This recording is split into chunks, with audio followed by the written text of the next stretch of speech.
السلام علیکم every one, کیا حال چال ہے؟ سب ٹھیک ٹھاک ہے؟ میری آواز کو کرتے ہوئے اگنور ہم کرتے ہیں اپنے ولاگ کو شروع۔ تو آج میں بنانے لگی تھی آلو گوشت بناتے بناتے ہم کر لیتے ہیں تھوڑی بہت باتیں۔ اب باتوں میں آج کل میں نا بہت زیادہ بات ایک سن رہی ہوں کہ جو بیٹی ہے نا وہ اپنے ماں باپ سے شادی کے بعد لیتی ہے ٹریننگ۔ کون اس بات سے واقف ہے کہ بیٹیاں ماں باپ سے لیتی ہے ٹریننگ؟ کچھ لوگوں کا کہنا ہے کہ وہ جو ٹریننگ ہے وہ جو لڑکیاں اپنے ماں باپ سے پیچھے فون کر کے گھنٹوں بات کرتی ہے وہ ٹریننگ لیتی ہے اور وہ طلاق کی بہت بڑی وجہ بن رہی ہے۔ پہلے تو اس بات کا جواب دے وہ لوگ جو کہتے ہیں کہ وہ طلاق کی بہت بڑی وجہ بن رہی ہے، تو وہ اپنے بچوں کی شادی کیوں کرتے ہیں؟ اپنی بیٹی کی وہ شادی ہی کیوں کر رہے ہیں کہ اگر انہوں نے طلاق دلوانی ہے انہیں اپنے گھر رکھے؟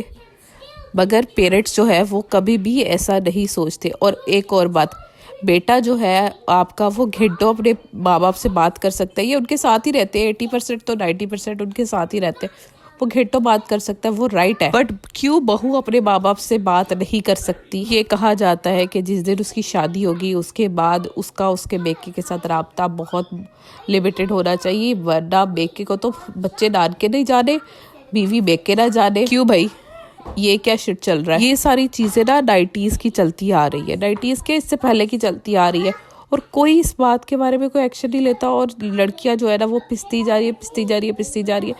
کیوں یہ چیز ہیپن ہو رہی ہے؟ کیا اسلام میں یہ بات لکھی گئی ہے کہ شادی کے بعد بیٹیوں کا ان کے ماں باپ کے گھر جو ہے نا وہ فون نہ کرے، وہ بات کرے نہ، کسی سے بھی بات نہ، جن ماں باپ کے ساتھ انہوں نے 22-23 سال گزارے ہیں ان سے وہ رابطہ ہی ختم کر دے؟ آپ کے گھر والے جو وہ سارے رابطے ٹھیک رکھے، کسی کا رابطہ کسی سے کم نہیں ہونا چاہیے۔ آپ اپنی بیوی کو ایک سیپریٹ پلیٹ فارم نہیں دے سکتے، سیپریٹ نہیں رکھ سکتے، اپنے بھائی بہنوں کے ساتھ آپ دور نہیں ہو سکتے، بٹ جو بیگم ہے وہ اپنے ماں باپ سے رابطہ ختم کر لے۔ بھائی کیوں؟ اتنا کوئی بھی پیرنٹس بے وقوف نہیں ہوتے کہ وہ اپنی بیٹیوں کے ساتھ رابطہ رکھ رہے ہیں تو ان کے ساتھ وہ کیوں چاہیں گے؟ کامن سینس والی بات ہے، وہ چاہے گی کیونکہ ان کی ڈیورس ہو، یا وہ چاہے گی کیونکہ اس کے گھر میں کنفلکٹ ہو۔ جیسے آپ کے لیے آپ کی ماں کے قدموں کے نیچے جنت ہے، ویسے عورت کے لیے آپ کی بیگم کی جو ہے یا بہو ہے اس کی ماں جو ہے اس کے بھی پاؤں کے نیچے جنت ہے۔ اس کی جنت اسی کی ماں کے پاؤں کے نیچے ہے، کسی اور کی ماں کے پاؤں کے نیچے جنت نہیں ہے۔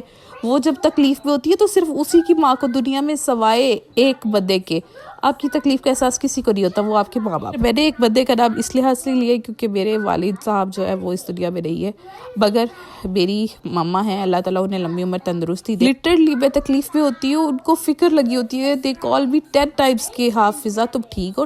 گلا خراب ہوا ہے تمہارے، اتنے ایشوز ہے، تم ٹھیک ہو نا؟ پلیز بیٹیوں والوں کو بھی سکون سے رہنے دے اور اپنی بھابھیوں کو بھی سکون سے رہنے دے۔ تو آج کا ولاگ اسی بات کے پیچھے چلتا ختم ہو گیا۔ تو آپ کو میرا ولاگ کیسا لگا؟ لائک شیئر کمنٹ کر کے بتائیے گا۔